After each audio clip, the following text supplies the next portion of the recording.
Hi, it's Fias Taro. Hello, Cancerian. Cancer placements again, yeah.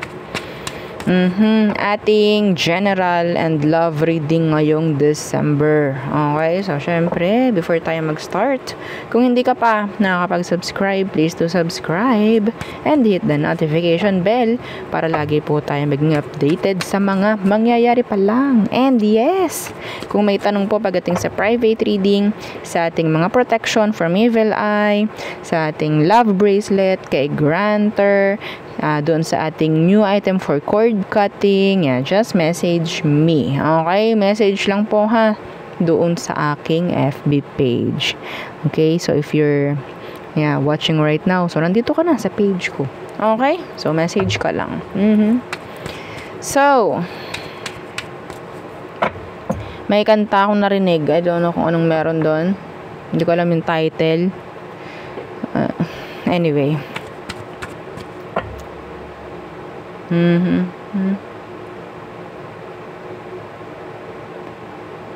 Yung tono niya ay na na na na na na na na na na na na na na na na. Yun. Na na na da da da da. Okay, hindi ko alam.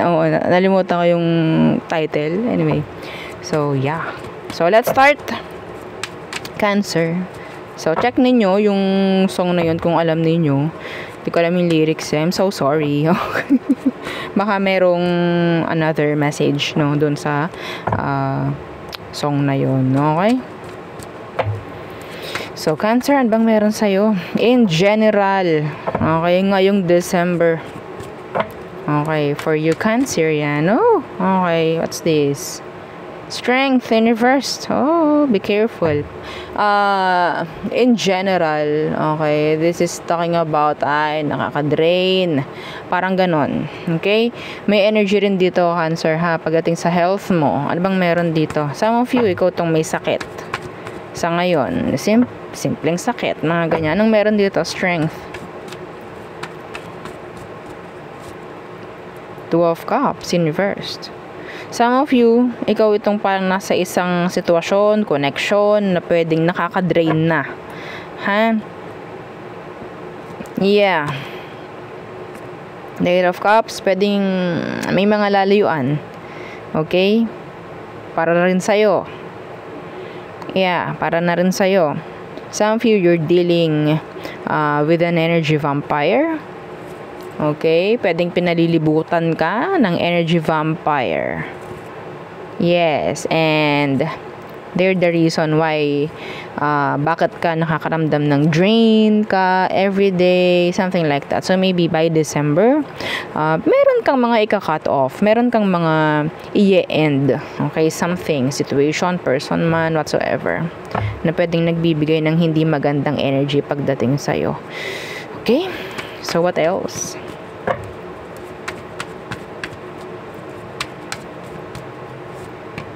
Yeah, Eight of Swords. What's with that? Eight of Swords. Being stuck. What's with this? The King of Cups in reverse. Somebody still pwedeng itinatago yung totoong emosyon, or sabihin nating they have emotion pero tinatago nila. Why? Yeah, the Eight of Wands. Hindi sila nagsasabi. Okay, some of them they're just like afraid of the rejection, maybe. Okay, what's with this Eight of Swords? Eight of Swords. The Seven of Cups in reversed.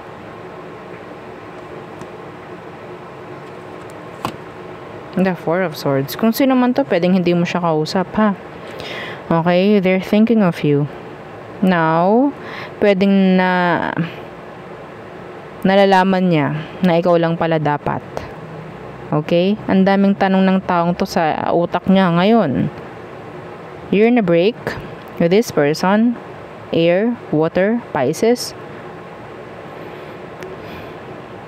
Okay? Now, nakakaramdam sila ng parang, ano ba yan? Parang ganon. Marami silang nare-realize nowadays. Lately, maybe, recently. Anong meron dito? Yeah, the Wheel of Fortune, the world.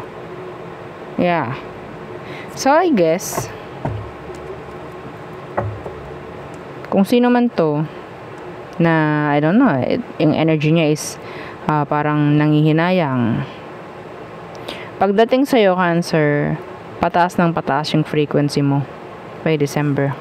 Yeah, see? The King of Pentacles. Okay? Lalo na pagdating sa kaperahan mo. Okay? Iba sa inyo po, ha? Same gender kayo nitong person. Okay? Same gender kayo. Babae, babae, lalaki, lalaki. Parang ganyan. Yeah. So, that's specific. Hindi yun para sa lahat. Some of them, they will reach you out. Okay? By December. Kasi hindi nila kaya na hindi ka makita, hindi ka makausap. Parang ganun. Okay? So, what else for Cancer? Okay, the Three of Pentacles. Some of you, this is talking about meetings, meetups. Okay? Plans. Pwede may mga sisimulan, may mga paplanuhin by December. Yeah, the Knight of Wands. This is taking actions, okay, pagdating ng December sa mga plano na ginagawa nyo. Okay? Yeah, the Six of Cups. Some of you, ikaw itong kukuha or hihingi ng tulong sa mga kakilala mo. Okay? Iba sa inyo, pwede magbubukas kayo ng business or nagpaplano na magbukas ng business. Yeah. This is goals. Some of you, magkakaroon ng, sabihin nating, maraming plano, goals. Hindi naman masama, no? Okay, pero sana, nalagyan natin ng action. Okay? Para hindi masayang. Be careful with a short-term connection. Yeah, short-term. And yes, be careful because some of them may ka-connect. Okay, be careful with third-party connection by December. Some of you, may chance na makasex mo pa to. Ha? Okay? Be careful. See? Some of you, pwedeng through online. Okay? Through online. This is a new connection. Yeah. Or a connection na pwedeng mangyari or pwedeng mag-start by December. Okay? Yeah. This person likes you physically. Physically attracted. Itong taong to sa'yo. Okay? I'm sensing din na pwedeng hindi ko kasi nakikita na magiging long term eh. Okay, so I think this is just like talking stage or something like a new connection lang. New connection lang na, yeah, in general, pwedeng may mga makikilala kang bagong tao by December, connections by December. Okay? Yeah, na pwedeng makapagbigay ng something like happiness or comfort. Okay? So there. Yeah.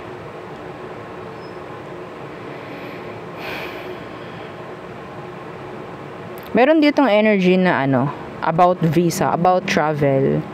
Okay? Some of you, ikaw itong pwedeng bibili. Or, I'm seeing here, energy ng may pipirmahan ka by December, Cancer yan. May mga pipirmahan, maybe this is like transactions, maybe through online, kung workplace to, because of the Three of Pentacles is here. Some of you, this is talking about progress, or something like, pwedeng merong ma-approve, something like that. Okay? Travel, visa, nandyan rin. Okay? Nandyan rin yung energy ng promotion. Okay? Sa workplace. Yeah. Ipapatawag sa meeting dahil there's this energy of a new plan or maybe a new project by December. Okay? So, there. So, yeah. Yun ang aking mga nakikita for you by December. So, let's proceed sa person on your mind. Okay, Cancer. Again, please don't forget to like, share, and subscribe. Anong meron pagdating sa person na iniisip mo ngayon? Okay, the person on Cancerian's mind. Some of you might be dealing with a Virgo. Okay. So, anong meron dyan sa person mo? Cancer. Anong meron sa kanya? Okay, the Knight of Cups. So, somebody, this person is maybe offering you, nandyan yung love ka niya, or maybe ikaw tong love mo siya. What's with this Knight of Cups? The Eight of Cups in reverse. Oh, a lot of emotion, a lot of cups. O, diba? Somebody, this is like an energy from the person sa past. Okay? This is all about expectations. Nakakuha ko dito na itong taong to gusto ng something like pagbabalikan or maybe staying to, is like choosing to stay. Okay? Or maybe gustong-gusto mo lang din talaga itong taong to. So, hindi mo inaalisan. Again, ito yung nakita ko kaya sinabi ko may Virgo. The Magician. Some of them, sabihin nating they know how to manifest something like, yeah, specific yan ha. Okay? They know how to manifest, or maybe you're manifesting na magkaroon kayo ng magandang connection ng taong to. Or pagbabalikan. Okay?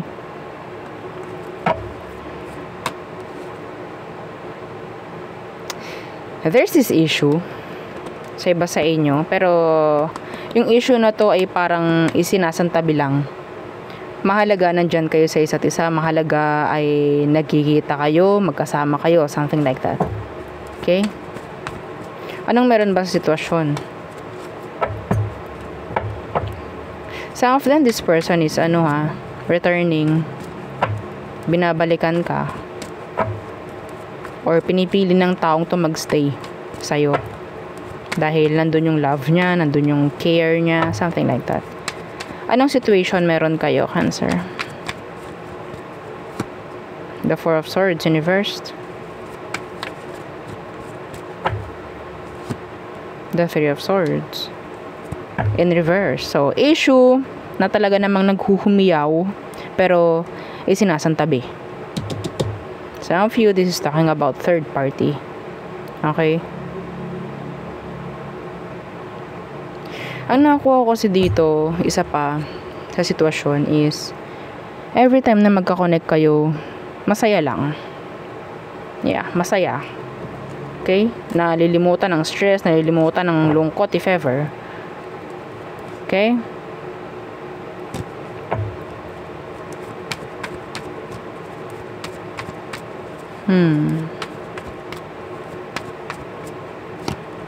Yeah, the Nine of Swords. This is the stress. I don't know. It's like, wala na akong pakialam pagdating sa sitwasyon mo or whatsoever. Basta nandyan ka. Parang ganun eh. Wala na akong pakialam kung ano man ang meron sa sitwasyon ko, sa sitwasyon mo. Parang ganyan. Basta nandyan ka, nakikita kita, nakakausap kita, and yeah, that's okay. That's okay with me. Parang ganun. Okay? Kasi every time na hindi kayo mag-uusap, every time na hindi kayo nagkakaroon ng connection, ay, napakalala. Parang day and night, isip na lang ng isip, day and night, may pag-iyak na lamang, parang ganon. Yeah, kaya pala, the Nine of Cups, you're their wish fulfillment, or maybe they're the one who is your wish fulfillment. Okay? So, yeah. Pero bakit? Anong issue dito? So, maybe kanya-kanyang issue. Hindi ko na para buksan yun. Some of you, yeah, third party involvement. Okay? Ano ba totoong emosyon ito for you, Cancer? What's their true emotion for you? The Star in reversed. Okay, feeling hopeless. Yeah, pwede nga Aqua. What's with that star in reverse? The Chariot. Itong taong ito, sabihin nating hopeless na magkaroon ng progress sa inyo. Okay? They're hopeless. Ten of Swords. Some of you, nagkaroon kayo ng on and off ng taong to, like maraming beses na. Yes. Sa totoo lang, itong taong ito, okay lang sa kanya kung hindi na rin naman ito mag-workout. It's like nasanay na. Yeah, nasanay na tong person mo na to. Okay? Some of you, Cancer. Itong taong to, pwedeng ramdam mo na hopeless siya. Okay, pagdating sa sitwasyon nyo. Pero ikaw itong pwedeng gumagawa ng action. Ikaw itong parang hindi bumibitaw. Yeah. Ikaw itong hindi bumibitaw. I think. Ikaw. Yung parang still nag-hold on dito sa situation na to. Kahit feeling ng taong to, wala naman tayong mapapala. Parang ganun. So, kung nandyan pa rin yung taong yan, okay, kung nandyan pa rin yung taong yan, and pinipili niya magstay, maybe nakikibagay na lang din. Okay? Ikaw yung nakukuha kung totoo yung pagmamahal dito, Cancer, sa taong to, kasi pwedeng ikaw lahat yung gagawa, yung maging okay lang, yung connection. Pero yeah, they feel hopeless. They feel hopeless. Feeling hopeless. Some of them, they need to heal from you. They need to heal from a situation maybe. Okay? Some of them, they're just too busy. Too busy. Anong next action niya towards you, Cancer? Next action niya, ng taong to. Okay, the King of Pentacles in reverse. Pwedeng Capricorn. So, anong meron dyan sa King of Pentacles in reverse? This is being self-centered. Yeah, the Ace of Pentacles. The Ace of Sword. The Ace of Wands. I think next action ng taong ito, hindi sila totally gumagawa ng action or kung ano man ang responsibility nito para magkaroon ng magandang connection sa inyong dalawa. Pwedeng hindi niya ginagawa or sabihin natin dinidelay niya. Alam niya ang mga gagawin niya. There's delays. Okay? Alam niya. I think sa situation niya ngayon, parang hindi ko muna kailangan gawa ng action to kasi alam ko namang magiging palpak. Parang ganun. Pero alam ng taong to kung kailan siya gagawa ng action sa'yo. See? Okay? Kapag tama na yung timing. Yeah. Alam ng taong to kung kailan siya a-action. Yes. I think willing tong taong to na magkaroon ng new beginning sa inyong dalawa. Connection. Okay? Some of them talagang busy. Pera nila, trabaho, career. Okay? Pwede nyo ng focus nila sa ngayon and hindi ito masyado itong connection na meron kayo. Okay? Nandyan lang siya. Yeah, hindi kayo iiwan ng taong to. Yes. Hindi kayo iiwan ito. They're choosing to stay. Pero hindi sila magiging responsible nakakonect. Kasi some of you, wala naman talagang connection dito. Like, sabihin nating label. Okay? Wala akong makita. Sabihin nating communication lang nandito. Communication. Hindi pa siya handang magkaroon kayo ng new beginning. Like, totally new beginning. Okay? Pero nasa isip niya yun, nasa plano niya. Pero hindi pa ito yung right timing for you or para sa inyong dalawa. Let's see anong outcome / advice for you, Cancer. The 5 of Cups in reversed. Okay. Yeah, the 3 of Cups. This is a reconciliation energy. Yeah, the Knight of Swords, death. Some of you, andito yung, this is malalim, this is deep. Yung iba sa inyo, kailangan nyo talagang mag-part ways. Kailangan nyo talagang mag-separate ng taong to, kasi this is like, sabihin natin, talagang magtatagpo pa rin kayo ng taong to. Sa maniwala at kahit sa hindi. Yung iba sa inyo, kailangan nyo magwalay muna talaga ng taong to, kasi, Cancer. Some of you, ikaw itong parang nag-i-stick nag-hold on. Kailangan nyo munang maghiwalay nito. Okay? Kailangan. May buhay siyang kanya. Ikaw, alam mo rin, may buhay kang iyo. Pero, ginagawa mong mundo itong taong to. Yes. I'm sorry, pero hindi ko sasabihin yun nang hindi ko nakikita rito. Alam ng iba sa inyo na ganun na ang ginagawa mo. Sa kanya mo na lang pinapatakbo.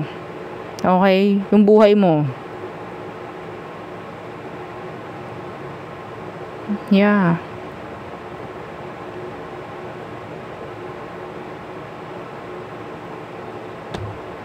Sinasabi rito, you have to move on. Kailangan magkaroon ng progress, kailangan magkaroon ng victory or success sa buhay mo sa ngayon. Kasi kung nandito ka sa connection na to, walang mangyayari. You're stuck. You're stuck. Itong taong to, alam niya yung priority niya. Okay? Alam niya yung priority niya. So sa ngayon, kaya sabi ko, hindi niya ginagawan to ng effort or kung ano man ang kailangan gawin para maging okay yung situation, dahil alam niyang hindi magiging okay.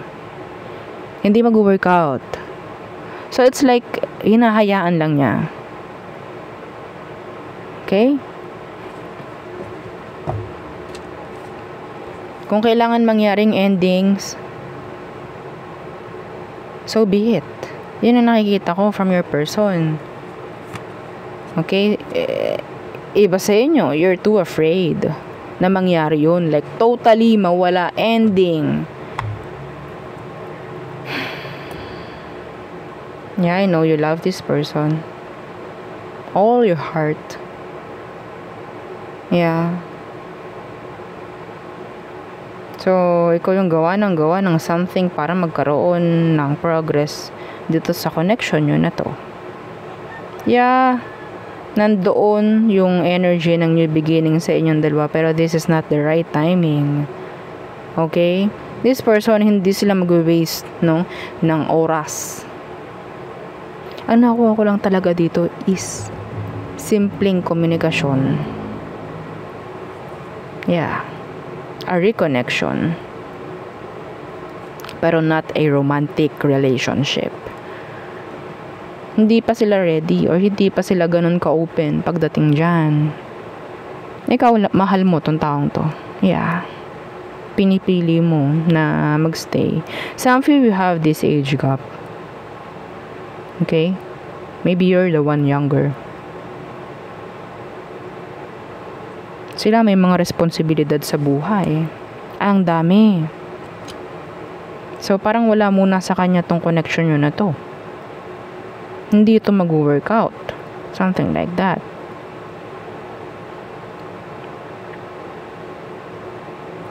Nakikisama, nakikibagay lang sa'yo tong taong to. Cancer. Okay? So, kailangan magkaroon ng acceptance sa kung anong meron sa ngayon. Kailangan mangyari yung pag-move on. Kailangan mangyari yung healing dito, the stars in the reverse. And eventually, magtatagpo rin naman tayo. Yeah, magtatagpo rin naman tayo, Cancer. Ganun yung naririnig ko sa kanya. See, the Ace of Wands in reverse. This is a failed start. False start. Wala kayong label. Iba sa inyo, wala kayong label nito. Magkausap lang kayo. Okay? A lot of communication. Anyway. So, sana naintindihan nyo yun, ha? Okay, so, let's proceed. So all signs, Aries through Pisces. Okay, again, don't forget to like, share, and subscribe.